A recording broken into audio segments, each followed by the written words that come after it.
Bismillahirrahmanirrahim.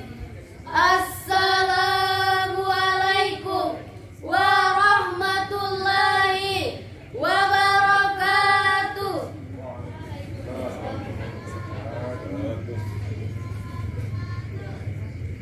Innal hamdalillah nahmaduhu wa nasta'inuhu wa nastaghfir wa na'udzu billahi min syururi anfusina wa min sayyiati a'malina may yahdihillahu fala mudilla lahu wa may yudlil fala hadiya lahu.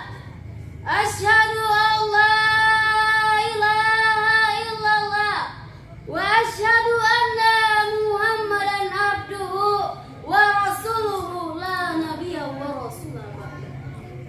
Pertama-tama, marilah kita memanjatkan rasa puja dan puji syukur atas kehadirat Allah Subhanahu wa Ta'ala yang telah memberikan kita berbagai macam kenikmatan yang apabila kita ingin menghitungnya, niscaya kita tidak akan mampu. Salam berbingkai salawat tak lupa pula kita kirimkan kepada junjungan kita Nabiullah Muhammad sallallahu alaihi wasallam, kepada keluarganya, sahabatnya, dan sampai kepada kita sekalian yang masih konsekuen terhadap ajaran beliau.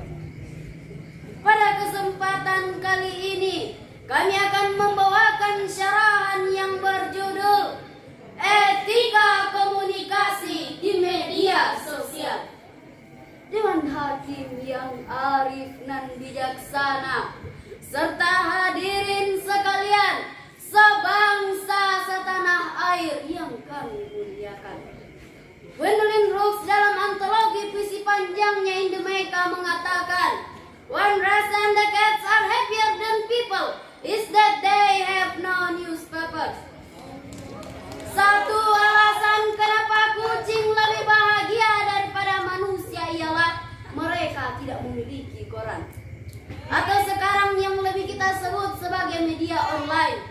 Ya, mereka hidup tanpa perlu mengkhawatirkan fitnah dan hoax. Mereka tidak perlu memahami betapa besarnya pengaruh fitnah dan hoax atas pribadi seseorang dan lingkungan tertentu.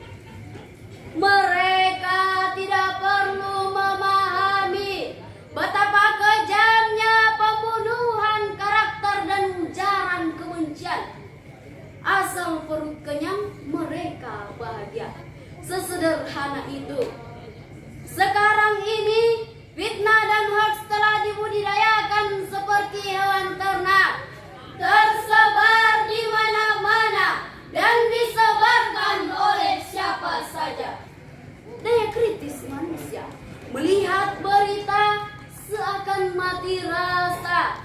Apapun yang dibaca, ketika sesuai dengan selera, maka dimakan mentah-mentah atau langsung dipercaya.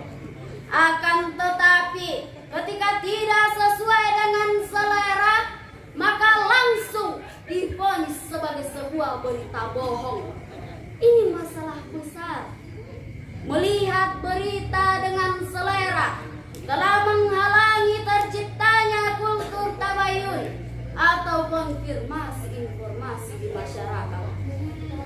Bahkan para ahli mengatakan pemikiran manusia lebih rendah dibanding ujung jari.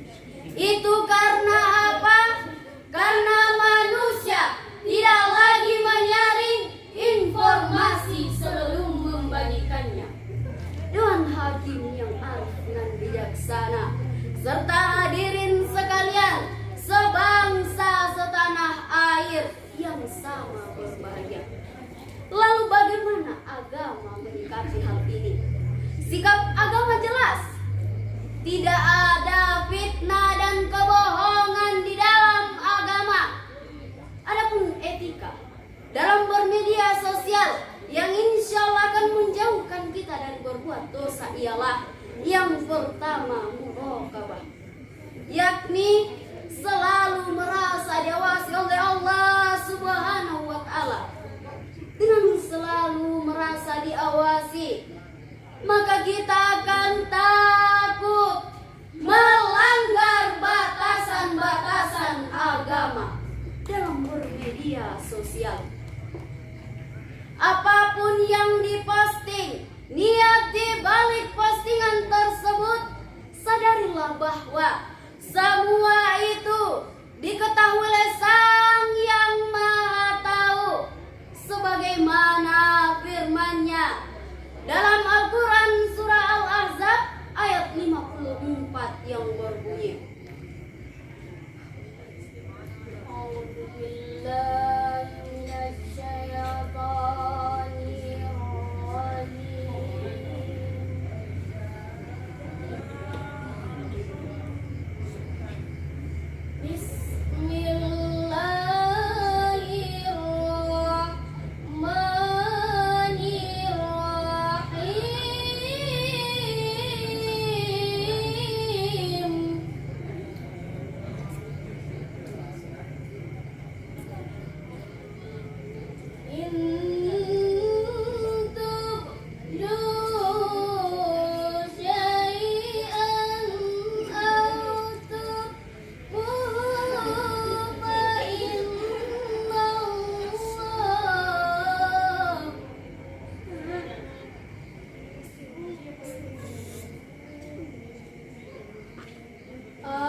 jika kamu menyatakan sesuatu dan menyembunyikannya, maka sesungguhnya Allah Maha mengetahui segala sesuatu.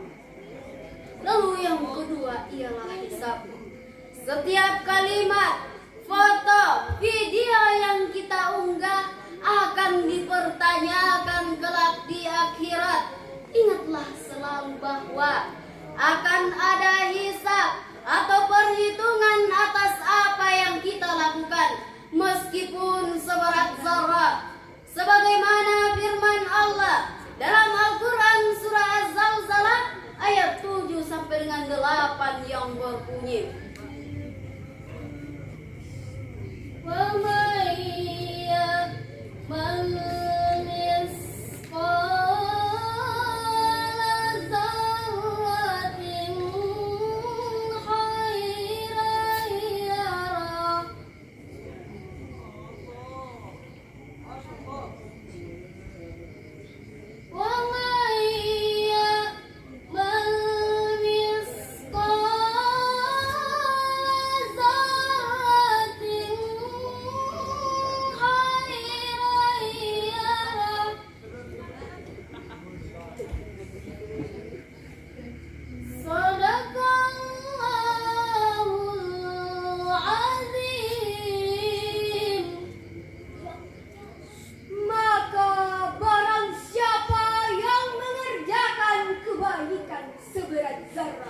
niscaya ia akan melihat balasannya.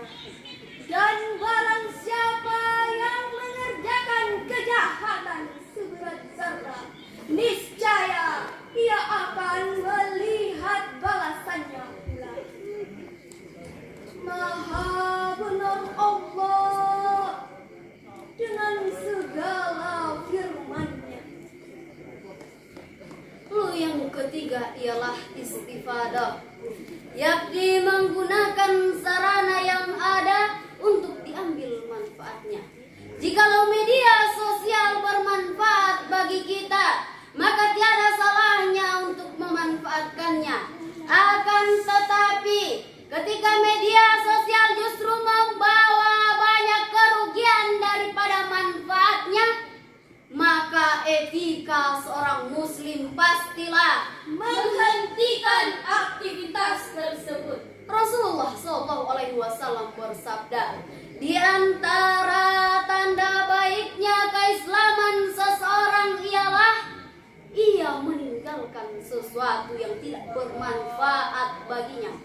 Hadis riwayat At-Tirmizi. Yang keempat ialah bertanggung jawab.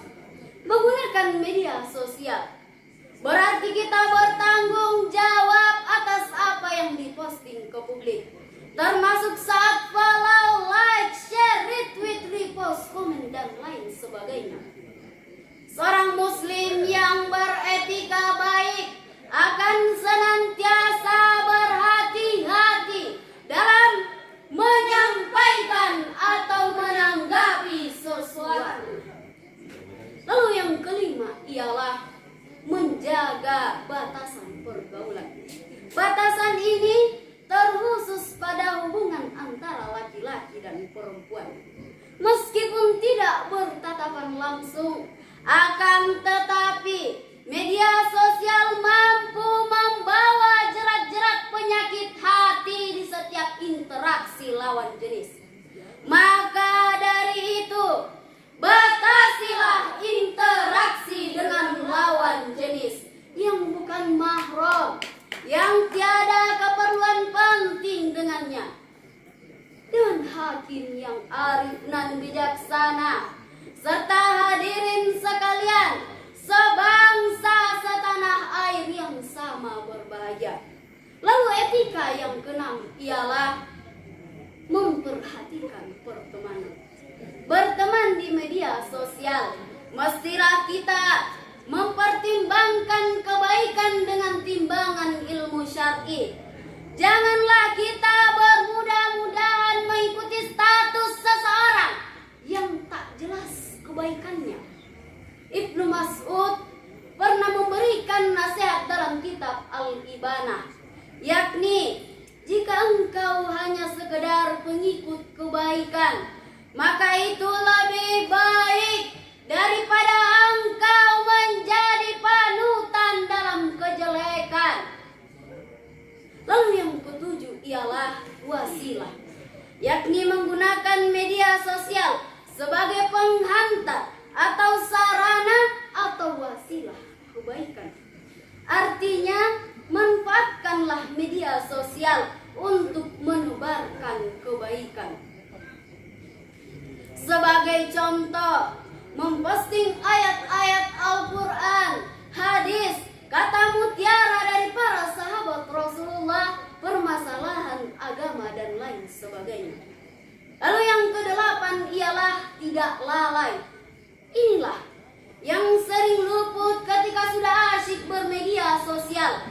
Kita mudah terlalaikan sehingga waktu yang berharga terbuang begitu saja. Lalu yang kesembilan ialah mengumpulkan kebaikan. Etika seorang muslim dalam bermedia sosial ialah menggunakannya sebagai sarana untuk mengumpulkan ilmu dan kebaikan. Rasulullah SAW bersabda, barang siapa yang menjadi teladan dalam agama ini suatu kebaikan, maka baginya pahala orang yang mengamalkannya hingga hari kiamat, tanpa mengurangi pahala mereka sedikit pun. Lalu yang ke-10 atau yang terakhir ialah ikhlas. Menjaga keikhlasan menjadi salah satu etika seorang muslim dalam bermedia sosial. Dewan hakim yang arif dan bijaksana, serta hadirin sekalian, sebangsa setanah air yang dirahmati Allah Subhanahu wa taala. Jadi kesimpulannya bahwa dengan melakukan 10 etika tersebut, maka media sosial yang sejatinya berbahaya bisa menjadi sebuah anugerah bagi manusia. Tentu saja kemajuan teknologi bisa memudahkan kehidupan manusia. Akan tetapi kemajuan tersebut haruslah dibarengi dengan ilmu syar'i dan akhlakul beretika dalam bermedia sosial. Cukup sekian yang dapat kami sampaikan. Bila ada jarum yang patah, jangan simpan dalam laci. Bila ada kata yang salah, jangan simpan dalam hati. Fastabiqul khairat